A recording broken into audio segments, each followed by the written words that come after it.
উপসাগরীয় অঞ্চলে মার্কিন নৌ অবরোধ অমান্য করায় একটি তেল ট্যাংকারে ক্ষেপণাস্ত্র ছুড়েছে যুক্তরাষ্ট্র। এর জবাবে একটি মার্কিন ইসরায়েলি পণ্যবাহী জাহাজে আঘাত হেনেছে তেহরান। পরবর্তীতে ইরানের কেশম দ্বীপে সরাসরি সামরিক হামলা চালিয়েছে ওয়াশিংটন। অন্যদিকে যুদ্ধবিরতি নিয়ে দুই দেশের মধ্যে চলমান শান্তি আলোচনা স্থবির হয়ে পড়ার খবর ছড়ালেও তা পুরোপুরি নাকচ করে দিয়ে কূটনৈতিক তৎপরতা অব্যাহত থাকার দাবি করেছে মার্কিন প্রশাসন।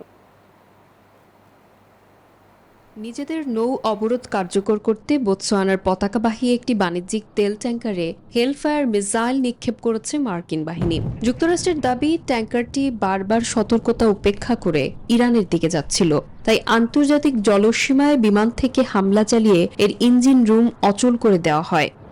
এমন আগ্রাসনের কড়া জবাব দিতে দেরি করেনি তেহরান। ওমান সাগরে ইরাকি জলসীমার কাছে মার্কিন ইসরায়েলি পণ্যবাহী জাহাজে ক্রুজ ক্ষেপণাস্ত্র দিয়ে পাল্টা আঘাত হেনেছে ইরানের বিপ্লবী গার্ড বাহিনী।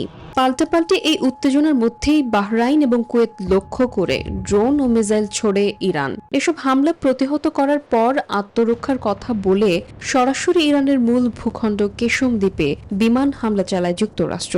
সেখানে থাকা একটি সামরিক যোগাযোগ টাওয়ার ও ড্রোন নিয়ন্ত্রণ ঘাঁটি ধ্বংস করা হয়েছে।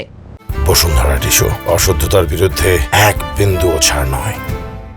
এদিকে এমন সংঘাতময় পরিস্থিতিতে মধ্যস্থতাকারীদের মাধ্যমে যুক্তরাষ্ট্রের সাথে সব ধরনের শান্তি আলোচনা স্থগিতের কথা জানিয়েছে ইরান। তবে এই দাবি প্রত্যাখ্যান করে মার্কিন প্রেসিডেন্ট ডোনাল্ড ট্রাম্প জানিয়েছেন সংলাপ এখনো চলমান। অন্যদিকে ওয়াশিংটন স্পষ্ট করেছে, কেবল হরমুজ প্রণালী উন্মুক্ত করলেই ইরানের উপর থেকে কোনো নিষেধাজ্ঞা প্রত্যাহার করা হবে না।